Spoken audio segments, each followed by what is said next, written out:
खुशामदीद. I hope आप enjoy कर रहे होंगे. Cynthia, I have a question and it's a very critical question. I'm ready. And we are talking all the positives about Pakistan, and I am a strong believer of that. My son was born and raised here. May he live long. Ameen summa ameen. And now I believe his love for Pakistan is more than mine. He just wants to go because to meet his family, friends, and all that. You went to Pakistan, and I think you are making some documentary over there. Are you? I am. Okay. Now, I have seen anybody who goes to Pakistan and they make a negative documentary, portraying Pakistan, something bad about it. You will definitely be selected and you will receive Oscar award. Yeah. You will receive Oscar award. But since I'm talking to you and whatever Janab Samir DOSSAL told me, you talk positive and you tell us about your experience, and you will not win any Oscar. So why you are doing it? I'm not doing it for an Oscar. I'm doing it for humanity. Wonderful. It's a story that needs to be told. Absolutely. Wonderful. Thank you. But on the other hand, let me come back to another topic. We'll come back to your topic again. On the other hand, your new president, Mr. Trump. Not my new president. Oh, excuse me. He's nice. My father would say, you salute the rank, not the man. Okay. I respect the office of the President of the United States of America. No, in general, that was a saying. Yeah. That in the military, you may not like the person, but you salute the rank. You show respect. Like in the Bible, it says, pay back Caesar's things to Caesar, right? Exactly. So to me, that means you show respect to those in a position of authority. That doesn't mean that he represents my belief system. And to your point earlier, this is part of the reason why this content is more important than ever. Because when you have xenophobia and you have Islamophobia and you have Black Lives Matter and Blue Lives Matter and Trans Lives Matter and vax versus anti-vax and Native Americans versus big oil, is there any segment of our society today that doesn't feel as if it's at war with something or someone? And that's being portrayed in the mainstream media. Can you turn on a channel or a network and not be bombarded with explosion this and stabbing this and racism that? You know, this is part of self-fulfilling prophecy. We'll start beginning to think that we actually are this, and we're not. We're better than this. And so those of us who know who we are as humans being, we rise above it. I don't wait for permission. I didn't ask for permission, other than with the authorities in Pakistan, of course. It needs to be done, regardless, and I will get it done. I've taken out my own funds, I've moved things, I've suffered, I've traveled, I've sacrificed a great deal, as have others, to help make this happen. And this is about telling the story of the people in a different way. Why Pakistan? Pakistan chose, I didn't choose Pakistan. I say Pakistan chose me, and because of the lessons that I learned, I owe the people of Pakistan this effort. So you think that you are going to portray Pakistan in a positive way? Would that make a difference? Before you say something, let's take you to one video which has been given to me by Cynthia Reid. It's beautiful, around Pakistan. आइए इसको देखिए, वापस आते हैं.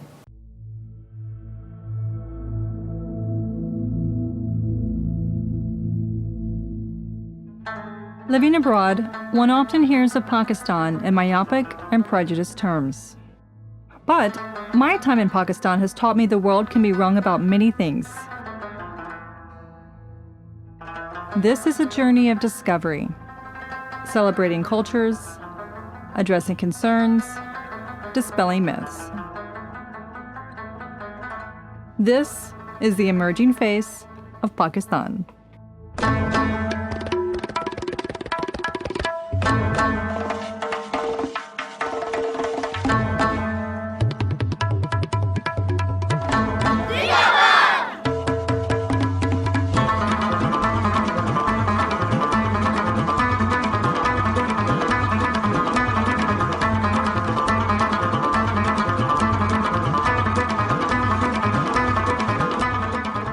I travel the country, visiting each province, learning from their cultures and building invaluable people-to-people relations.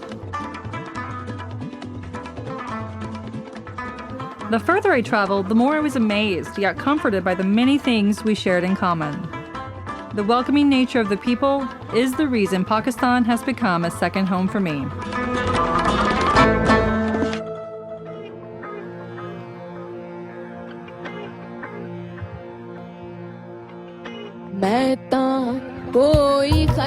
In this series, we intend to show Pakistan as a vibrant kaleidoscope of society, against a backdrop of a region rich with history, including music and the arts. A prime destination for adventurers and anyone longing for majestic scenery.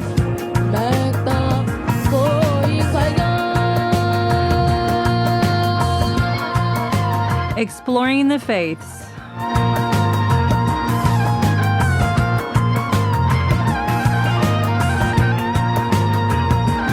Spending time with families. And enjoying the unique culinary offerings.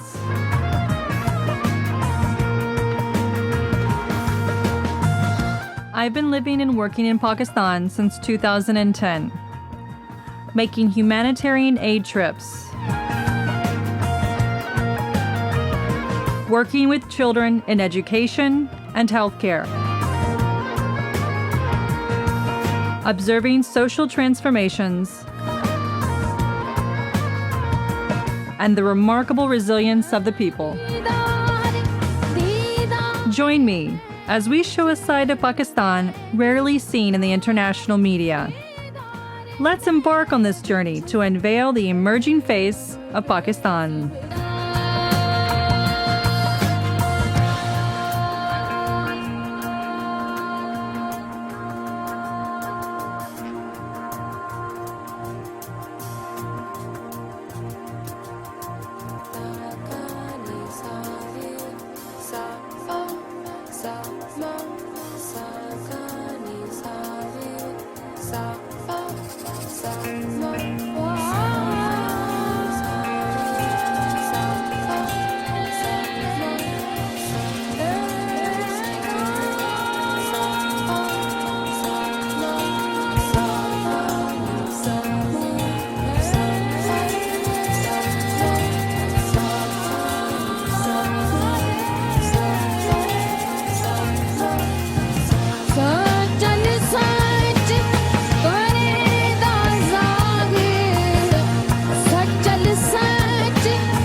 मैं जब Cynthia से बात करी थी ना तो मैं ये कहती हूँ कि सिंथिया अपने आप को कहती है मैं पागल अमेरिकन, और मैं तो ख़ुद भी अपने आप को कहती हूँ कि यस, मोहब्बत जो है ना वो पागलपने की हद तक होनी चाहिए, इश्क पागलपने की हद तक होना चाहिए। हम माँ बाप से करते हैं, खुदा से करते हैं, आप सल्लल्लाहु अलैहि वसल्लम से करते हैं, जिस मुल्क में हमने पैदा हुए, जिसमें हम पले बढ़े, जिसने हमको तालीम दी, शऊर दिया, यकीनन we owe a lot to that. और of course living in Canada और नॉर्थ अमेरिका, जो भी आपका चोज़न कंट्री है, यस, उस मुल्क ने हमें जगह दी, मुकाम दिया कि आज मैं आपसे बात कर पा रही हूँ। We owe a lot to this country as well.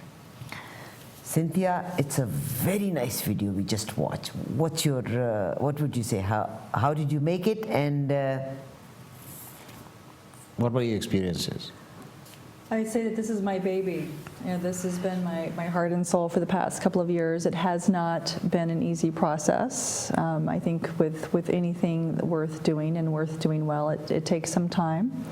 One of my favorite moments in traveling the entire country was getting to meet Abdul Sattar Idi Sahib. Wow. 1 month, we were able to film with him 1 month before he passed, and it was such an honor for me to know that beautiful man for the last year of his life. He and Bilki Saiba and their son Faisal, that they just such a lovely, lovely, beautiful family, and I think the elements of, our diversity should be acknowledged and celebrated, of course, wherever, Canada, America, wherever that is. But I think that the focus should be on our commonalities. And when I sat with Abdul Sattar Idi Sahib in his very simple office in Karachi, and in a very simple area in Karachi, and I sat there with his wife, and I just remember her telling me this story where one year when they were married, she had bought some gold bangles for herself. She had told me the year before, and I reminded Bilki Saiba about the story, and she said, and I said, and you remember you telling me, Bilki Saiba, that Idi Sahib told you to return those because you could use that for money to give the poor? And she said, no, Cynthia, he stole them from me. He didn't take them, he stole them from me. And she was just so open and lovely, but you could tell the love and the affection and the respect that they had for one another. And these people lived their life. There was no hypocrisy. There was no fake piety. That to me was one of the highlights of journeying through Pakistan. And for me, someone like Idi Sahib represents the true spirit of Pakistan. And the way people help him, he could have a very nice and good office, but his office is very simple. Very simple. I had been to that office as well. So this means people are giving back. There are good people, very many good people.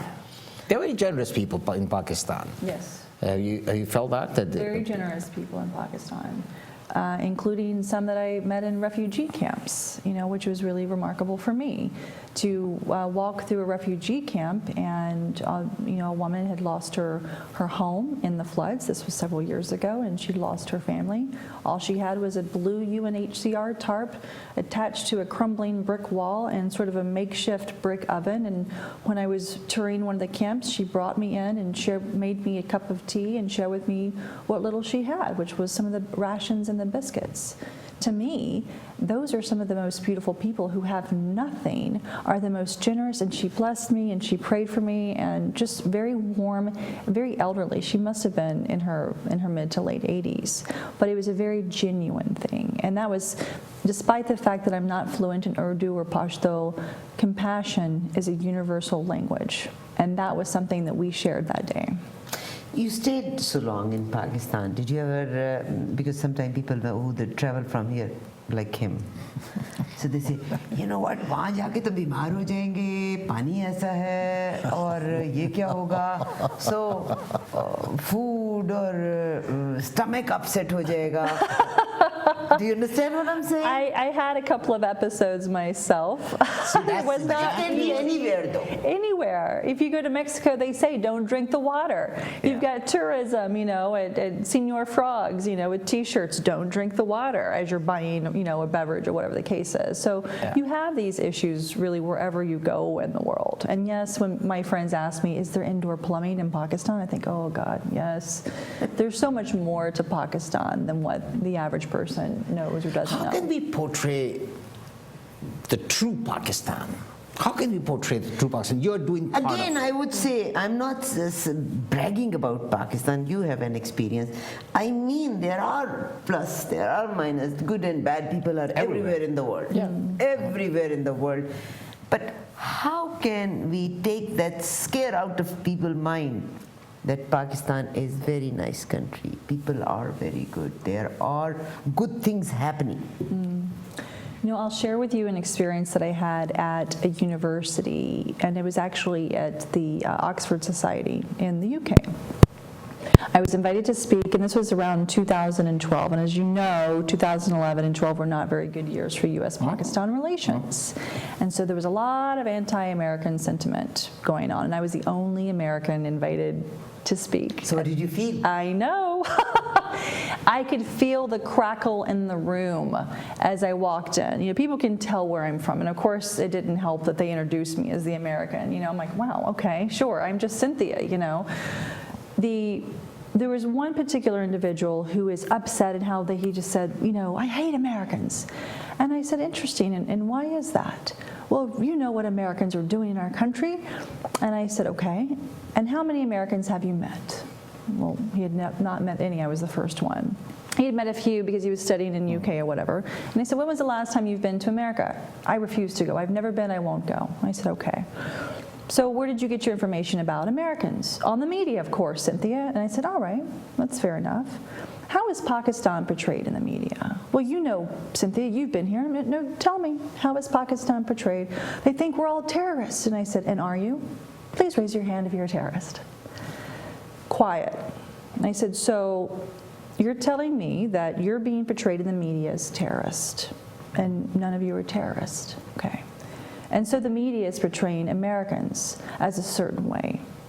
And the vast majority of Americans will never likely come visit your country to experience for yourself. So what I ask for you to do is do not treat me or Americans the way you yourselves do not want to be treated. Beautiful. Separate people from policy. How many of you have a direct impact on how your government conducts its business? Raise your hand, please. And of course, none of them did.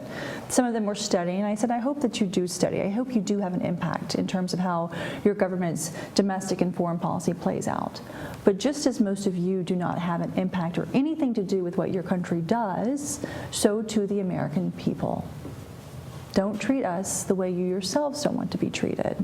And when you overreact and you get emotional and you get volatile and you say these ugly things in support of your emotional reactions and not necessarily in search of truth, you are giving certain elements, special interests, ammunition for them to say, see, this is how Pakistanis are. See, this is how Muslims are.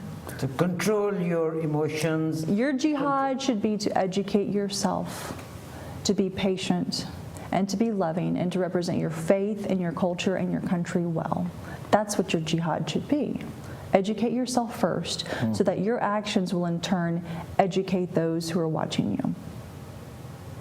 Beautiful. I couldn't put it in a better way. She's the best. We're going to take a short break and we'll be You're the best.